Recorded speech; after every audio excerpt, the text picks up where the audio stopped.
Salut, j'espère que tu vas bien. Aujourd'hui, nouvelle vidéo puisque je vais t'emmener avec moi dans ma reconstruction mentale. J'ai envie d'appeler ça. Je t'en parlais dans la vidéo, je te la mettrai dans le petit i, où je t'explique que je suis actuellement arrêtée pour épuisement et anxiété. Et il est temps de lancer ce que j'ai envie d'appeler le Build My Mind, construire mon mental pour reprendre un petit peu en main tout ce qui a besoin d'être repris.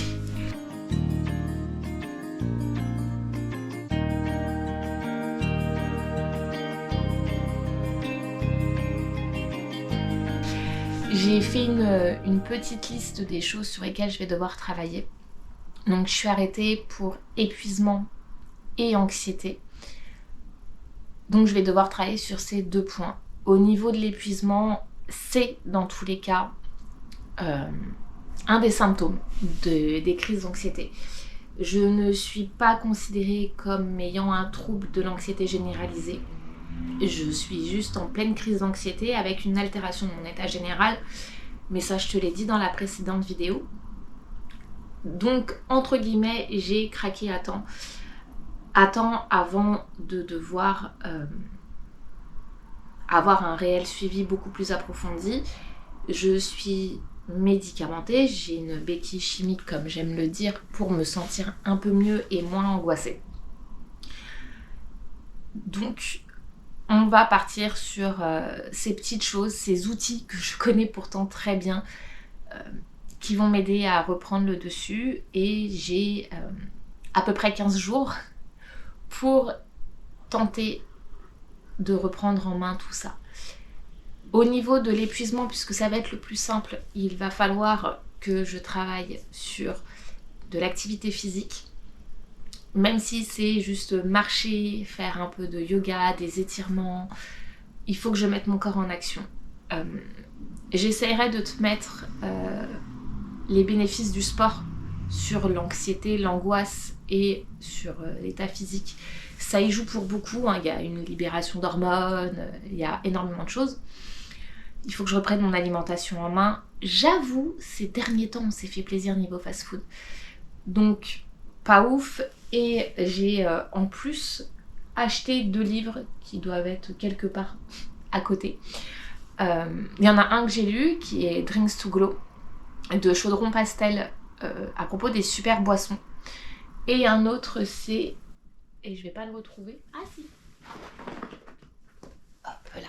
Qui fait partie des livres que je vais lire très prochainement, qui s'appelle « Trouver votre équilibre hormonal, explorer les causes profondes de vos troubles et soulager-les avec la nutrition ».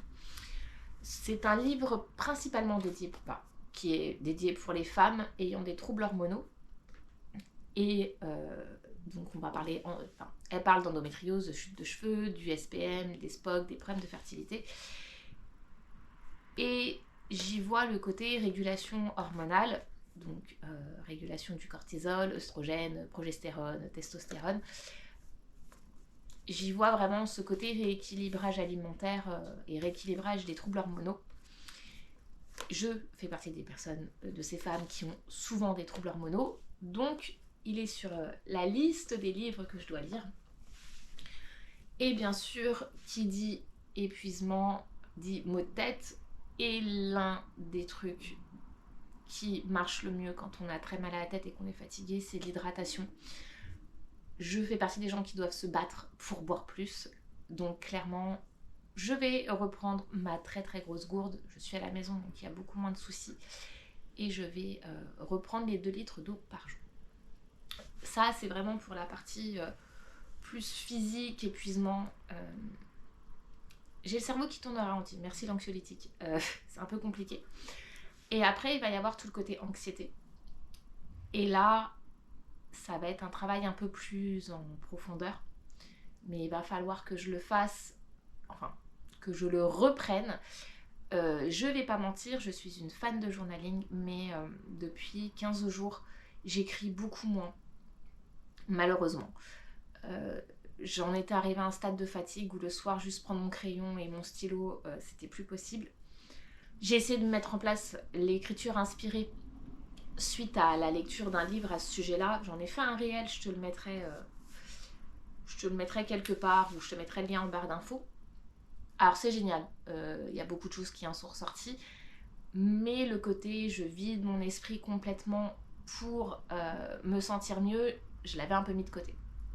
Donc le but du jeu, ça va être de reprendre quotidiennement le journaling, voilà, et de remettre en place la gratitude. La gratitude, que ça soit dans l'émerveillement de ce que je vis au quotidien. Bon, mon quotidien n'est pas ultra rempli depuis mon arrêt, le début de mon arrêt, mais soit. Tous les jours, écrire 3 choses pour lesquelles je suis reconnaissante.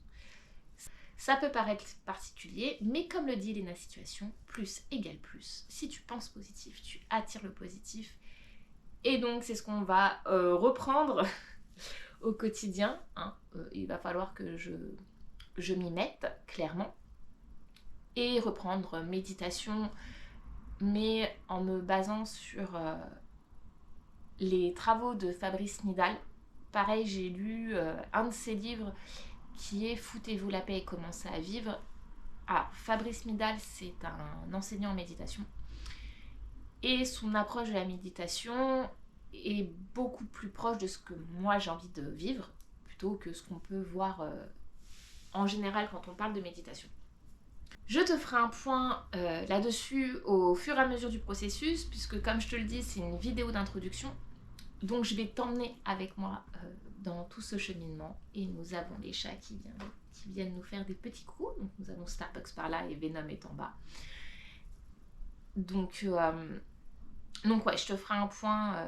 Je pense que j'expliquerai point par point en fonction que je vais tourner ça un peu comme un vlog. Et une des choses, pareil, j'en ai parlé dans la vidéo sur le journaling, je te la mettrai également dans le petit i, c'est de faire une to-do list inversée. Tous les soirs, je voudrais m'asseoir et prendre le temps, non pas de noter ce que j'ai à faire pour le lendemain, ça je me le garde pour le matin, vu que là j'ai un peu plus de temps, mais faire la liste de toutes les choses que j'ai faites dans la journée.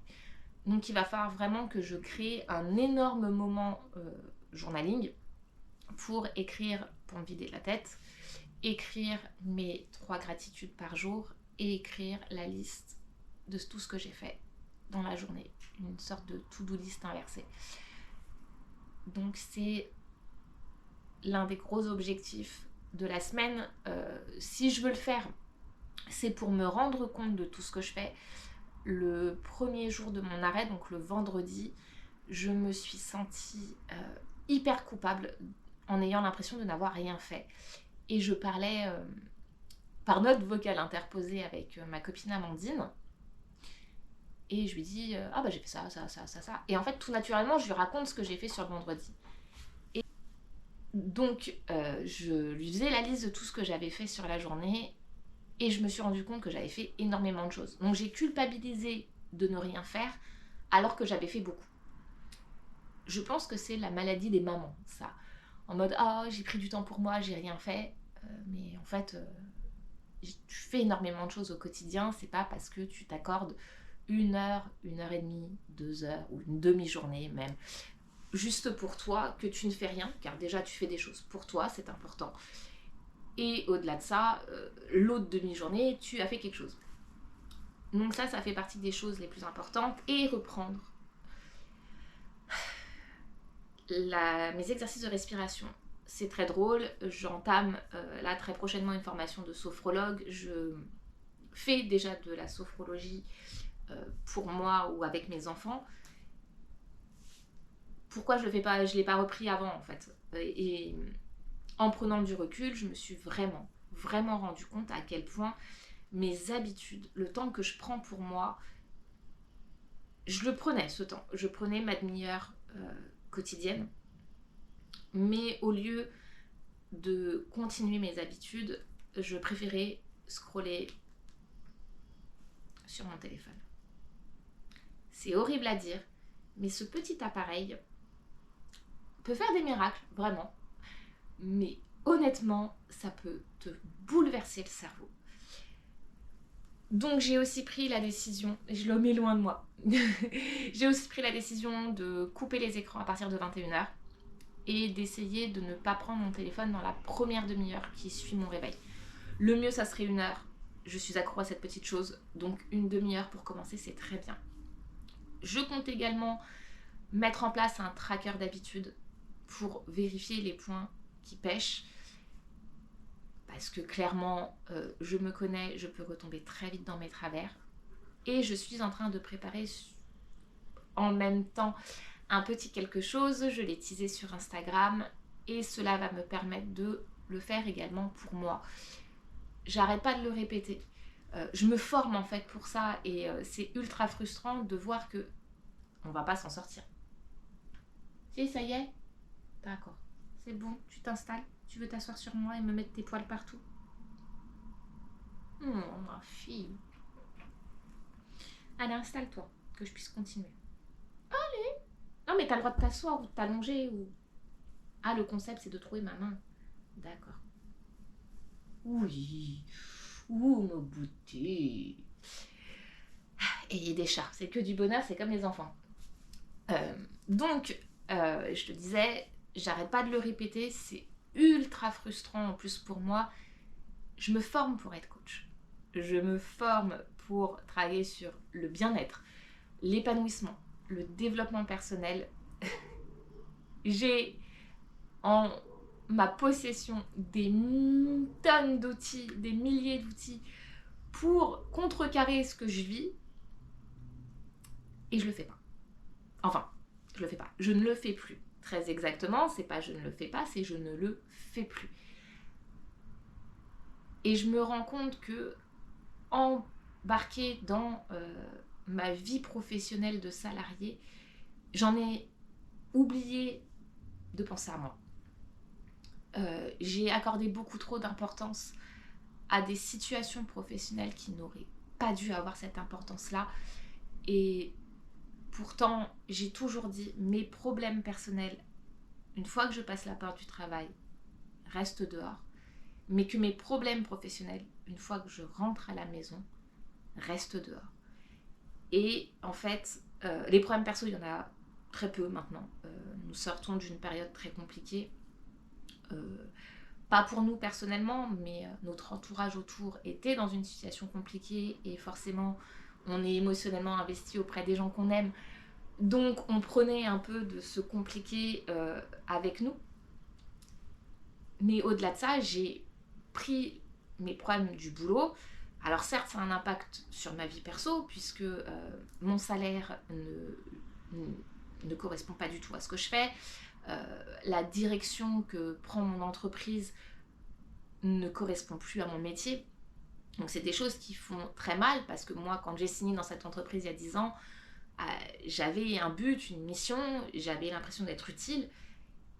Et là, on me demande quasiment de ne plus réfléchir, alors que le cœur de mon métier, c'est de réfléchir.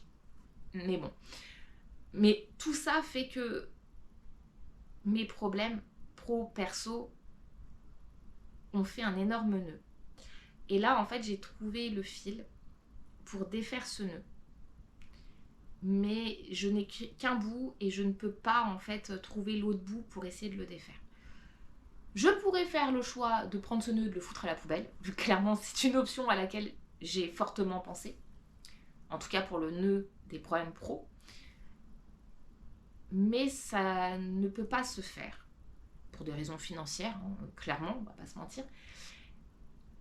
Donc il va falloir que je travaille sur mes valeurs, qui je suis, mon organisation pour prendre plus de temps pour moi. Une demi-heure, cela ne semble pas suffisant au vu de ce que je vis professionnellement parlant, j'ai besoin de plus de temps.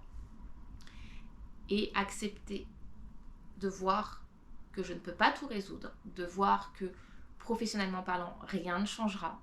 Clairement, je n'aurai pas d'augmentation de salaire, je n'obtiendrai pas la reconnaissance que je mérite à juste titre, comme mes collègues qui sont sur le même poste que moi.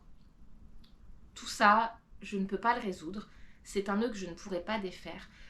Par contre, il faut que j'arrive à défaire les autres nœuds en périphérie qui m'impactent directement.